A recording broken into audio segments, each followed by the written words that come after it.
Hello, bonjour. Bonjour, comment ça va? Je suis tabernacle, if you know my meaning. There's a cobra. There's a cobra in the podcast studio. I'm just getting jump scared by yassified Liam News bigging.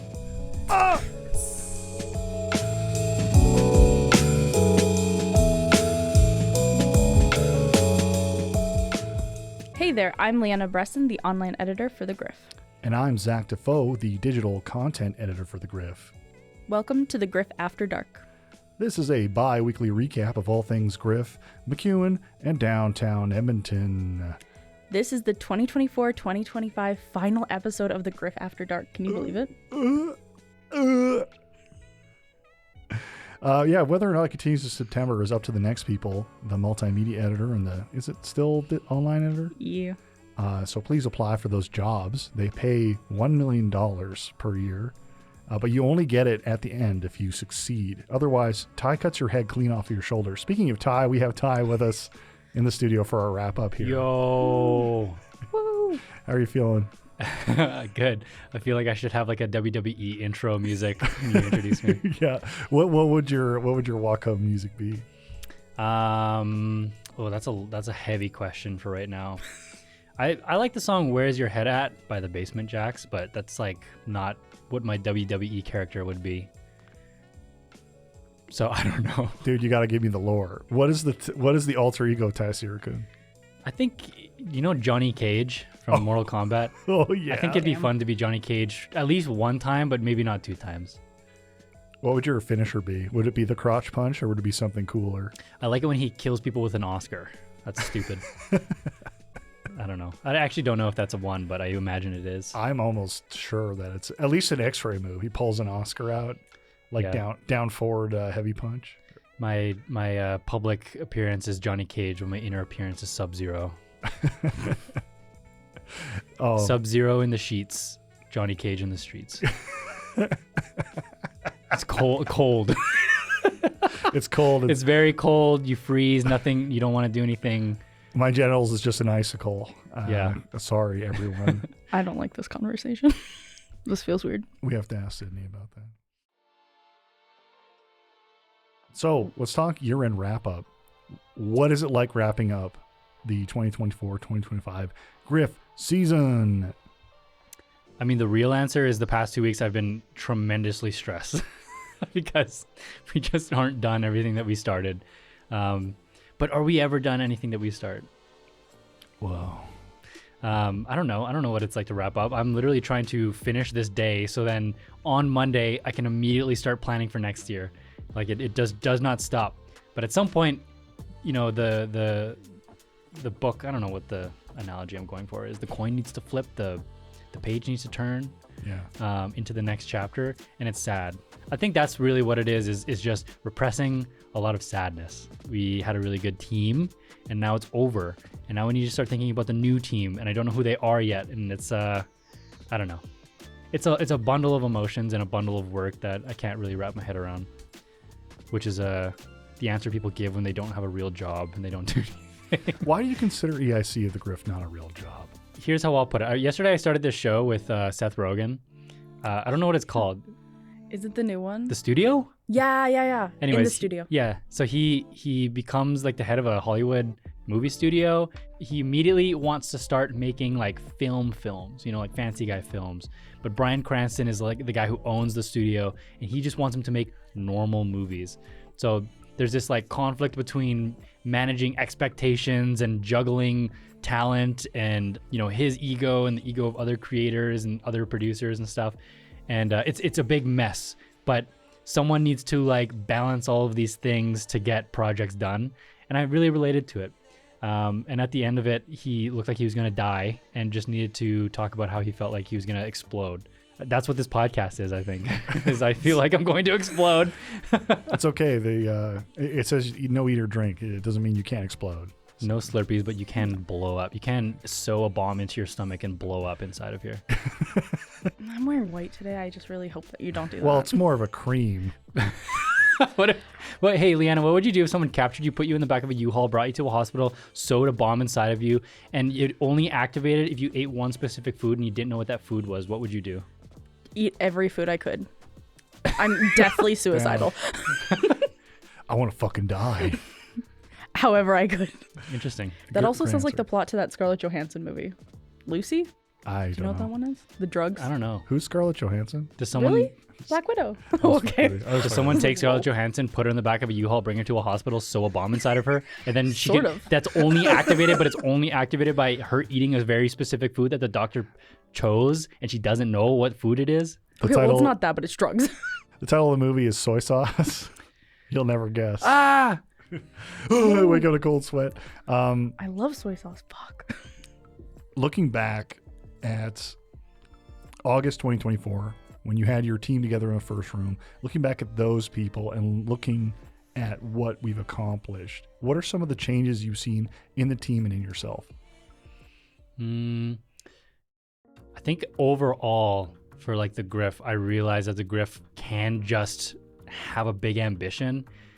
So last year we did like really incredible things. We kind of redesigned the branding of the Griff. We changed the voice of it and stuff. You know, we had really talented people working for us.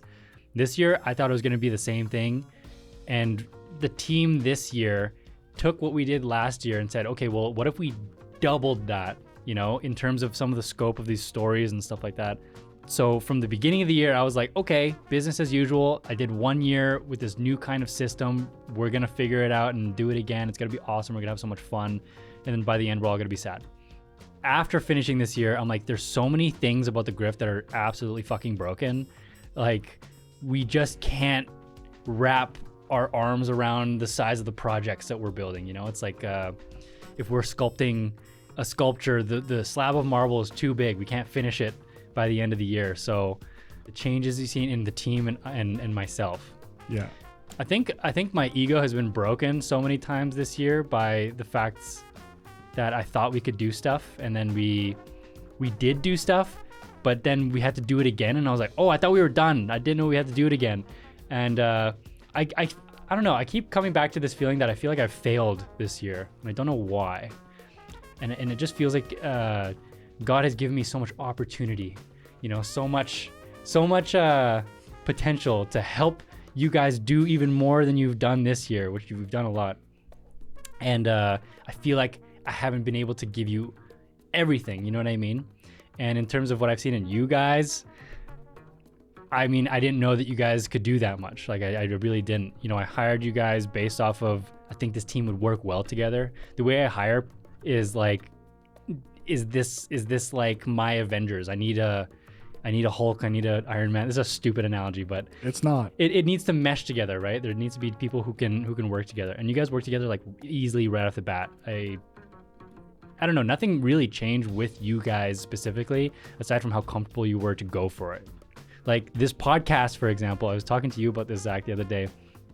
When you guys in September or August were like, we want to do a podcast, I was like, okay, like, how are you going to fit that into your schedule? You know, do it, go for it. I'm all for it. Like, thumbs up, it's approved. But like, how are we going to do it? And you guys just found a way. And I don't know, broke my brain a little bit. So, in terms of the Avengers, you would say we would be like Scarlet Witch and Quicksilver. Quicksilver died, and I don't. I'm not talking about MCU. Quicksilver Here. is not really an Avenger. I'm not talking about MCU here. Was Quicksilver ever an Yes. Avenger in the comics? Yes. Not my Avengers. I'm going to throw us back on the rails here. Okay. You were talking about the marble slab. Is that the most valuable lesson of this Griff season, the Greason? No. I think the most valuable thing that I'm going to take away from this year is that we all really just have a tremendous amount of compassion for the thing that we're trying to do and get jobs in. And it actually has made me cry multiple times this year of like, how could we have something so good? How could we have this group of people who really care about their local news, their, you know, the surrounding area of MacEwan University, and they care about it so much. I don't know if Samu wants to hear this, but like Liam told me, yeah, I just work extra hours, volunteered, because I just need to get my stories done because they deserve it. Like, how magnificent is that, you know, that we get the opportunity to do stuff like this, and whether people care about it or not, you know, the biggest lesson, here's the answer to the question. that the world really does have a lot of love in it, and you're able to do things in your life and do them with love, and it can work out. It's been a lot for me to take in this year. It's overwhelming. It's an overwhelming amount of emotion that I feel like I've taken in this year. Well, especially because most of the editors, when asked, they'll say they do it for the service element. They do it because they are providing a service in the interest of the publics that they serve. And I thought that was really great. That's not why I do it, though. I'm a selfish little bitch. Portfolio. All right, you heard it here first. Leanna and Zach, do it for the money. Give them jobs now. Please. Please. I know you're thinking of a lot of things right now, but in terms of the direction of the publication, how on vector is it right now? What do you want it to be? Well, you can't talk about it as like a whole. It's just not going to happen if you want to say this is what it needs to be for it to be better, because that doesn't make any sense. That's just not what the Griff is, and it's not going to happen next year. And you can't anticipate what's going to happen in 5 years. Who knows if I'm even going to be here to lead it at that point. For the next year, and this is where I actually can answer like with real concrete ideas, because it's my job. But next year, I really want to fix our contributor program, and this is not a promise that it's going to happen. Okay, I won't promise anything at all, but I think that our contributor program needs to change a little bit, because as it stands right now, our contributor meetings are a little boring, and I'm not saying that they're not productive, and I'm not saying that they're not useful, and I'm not saying that they're they have no purpose to them, because they have all those things.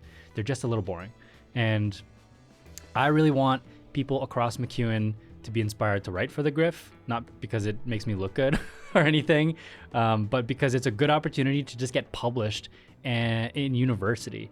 And if we can't attract people to come to the meetings to talk about what needs to be written about or what could be written about, then we're just not going to find talented people to write or create or make podcasts or make videos or anything, right? It's such a pleasure to be a part of the local news here at MacEwan, because it's a pretty tight community, but we also have like a really high impact on the people in the community. You know what I mean? Like when you write about the Model United Nations Club doing this thing, the people who are in that club will read it and be like, oh, this is awesome, and they will show their families that, and that'll be a highlight of their year, right? That they accomplished something that is worthy of being talked about. One of the articles that I really liked this year from Ray Nash was, is MacEwan silencing talking about Palestine in classrooms and stuff like that?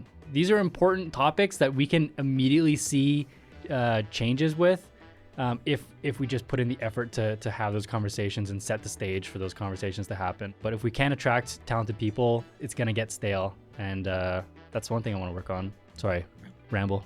No, it's good ramble. That's literally why we have you here today, is for the ramble. Right, so podcasting is rambling. I forgot. It is literally just three dudes who smell like cocaine talking in a room. Or in this case, I'm currently You on. can smell that?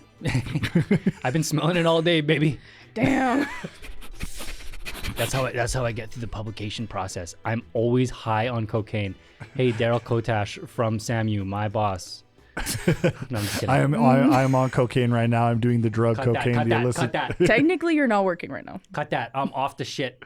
Cut that. I'm gonna go deep. I'm gonna go deep and wide on this one. The other day, I wrote this morning, but this is in the past, so I don't know why I do that to myself in scripting. But we were talking about how in order to succeed as a creative person, you have to go out into the world and feel the pain. Can you talk about that a little bit more? Yeah, that's a Werner Herzog thing, that like you can't create something beautiful or impactful without understanding something about life, that secret sauce. I don't know. I think all three of us in this room have experiences where we're like, yeah, that was literally the worst shit of my life, and we probably think about it all the time, or from time to time at the very least, whether that be a bad job or something that hurt us, in our family life or something. You need that stuff to connect with people and be okay with having them tell their story and being able to translate that.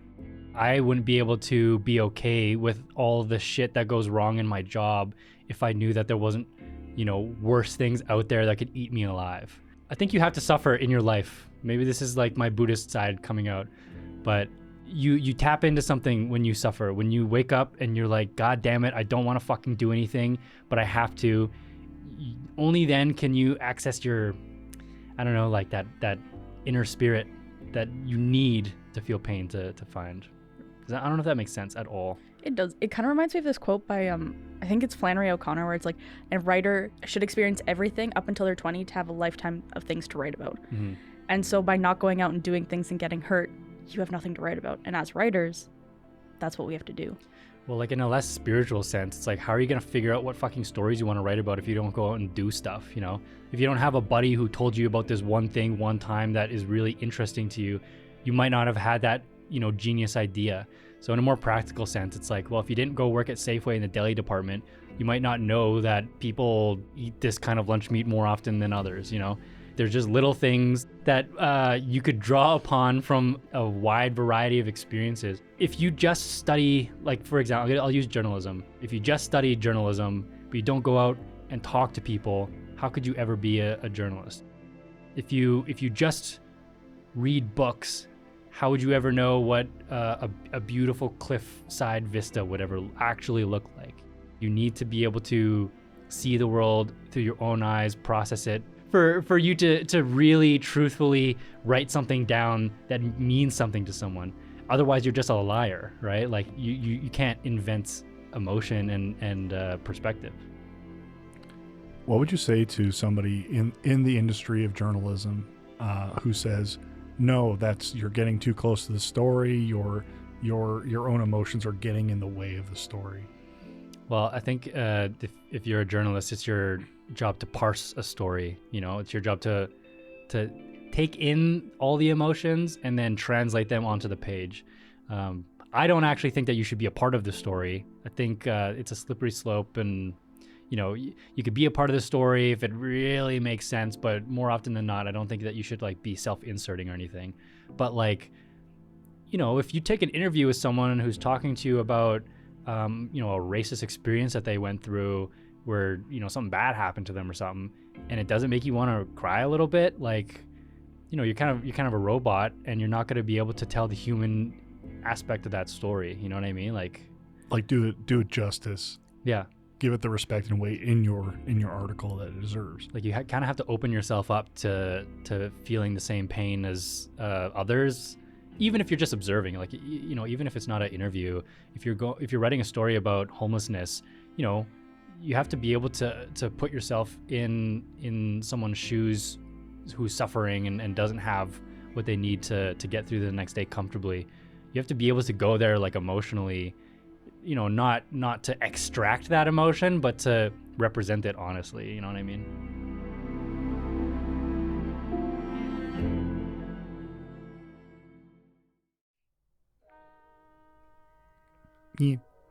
With that in mind, the industry of journalism is not doing so hot right now. Where do you think it's going, or where could it go? I have no fucking clue. Full disclosure to anyone listening to this podcast, I have not worked anywhere like a publication aside from the Griff. So I'm really not that qualified to judge where journalism is going, because I think at the end of the day, whether we like it or not, if you are talking about that here in Canada, it's about money. It's just about money. Like, what we do here at the Griff is so beautiful, and I'm so grateful for it. And, you know, I feel like I carry a lot of responsibility to make sure that it happens well, because you don't really get to do this that much. You know, we get to print 32 pages of really fancy paper and do whatever we want on it and have a built-in audience, and it's like this little perfect bubble that we get to live in for a little bit. And then when you leave, it's like, well, how the fuck are you gonna make money off that? How are you gonna go get married, buy a house, and achieve all of your personal dreams, and serve a community, and get paid, and have your work be out there and celebrated? Like, are you fucking kidding me? It doesn't happen, you know, unless you're like, you know, an influencer who has a Substack and something pops off and you go viral. Well, you know, I don't know. Well, here's a hopeful bit of news. I don't know, is this public that Omar Mwalem is the editor-in-chief of Edify now? Yeah, he just posted about it. That gives me a lot of hope, because Edify is a publication that somehow has been able to make money in Edmonton and print, like, I'm guessing thousands of copies of their thick-ass magazine, distribute them everywhere for free, And now someone that I have a lot of respect for is running that. And not to say that I don't have respect for Steven Sandor. I just never met the guy. That's some lifeblood into the city. So whatever they're doing, maybe that's it. Like, I'm excited to see what they do. I heard that people who work for the Journal are mostly remote. You know, that makes me a little sad. I think we should at least be seeing the people that we work with and try to meet our editors and meet the creatives that we're with to just kind of connect on that human level. I don't know where it's gonna go. I hope it doesn't go anywhere far away anytime soon. I hope at least what we have now is like the rock bottom and we can rebuild. I think there's a thirst for people who aren't lying all the time on the internet, like these fucking robots on Google who give me bullshit answers every time I make the stupidest Google search. So I don't know. I feel like people need the human touch again, and we will continue to as AI takes over our brains more and more.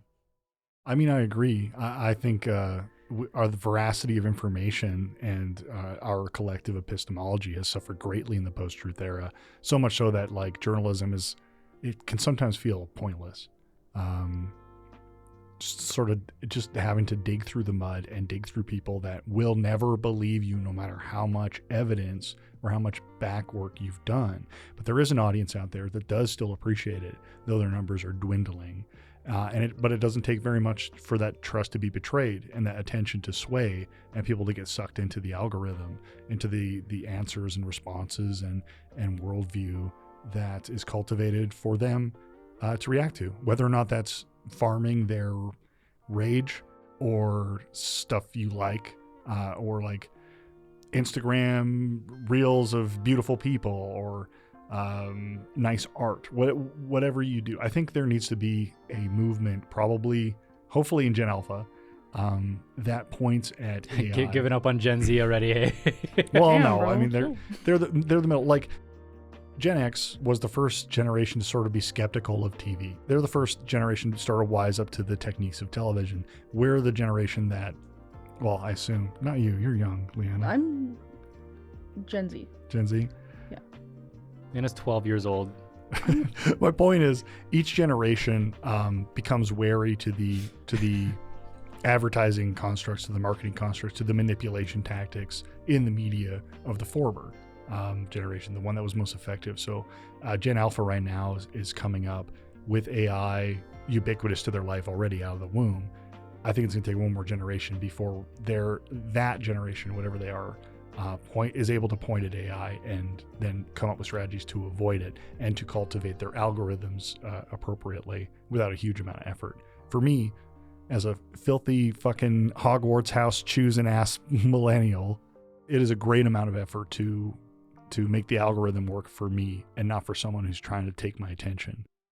I think the real reality is, and I don't say this to like beef on AI, but people need to like go outside some more. We need to sit around a table with no fucking TVs on in a sports bar and just talk about like, how are we doing? What are we thinking? You know, the flood of information that just doesn't matter is poison. You know, it's absolute poison. And where, you know, well done journalism or just even good writing, like good literature helps is it's human. It's a person struggling to identify what this is all about, whether it's a small story or, you know, it's you know, ancient literature. The struggle of a writer trying to parse through reality and present it to someone else as best as they can. You know, there's some magic there.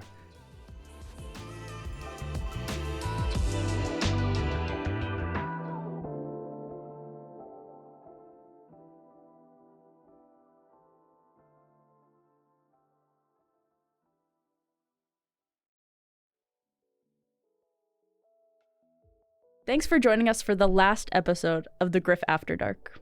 Check out our Instagram page at The Griff Online for the last of what's happening around McEwen until the next season. No, it's really been a thrill to produce these episodes for you. There's an additional one coming down the pipe. It might be up before this one from Rebecca Lynn Reeves, a special edition about ADHD. Very cool. But thank you all for listening. all 10 of you, and I hope our multimedia editor picks it up. Anything you want to say to the people, Ty? Thank you very much for engaging with the Griff at all, if you have, and if not, I hope we can write something that interests you next year. I love you all. I love the Griff. I love Edmonton. I love you, Zach. I love you, Leanna. It's been a pleasure to work with you, and my summer will be dimmer because I will not see as much of you as I have this past semester. To be fair, it might be snowing in summer, so you never know. You never know. Bye. Bye. Bye.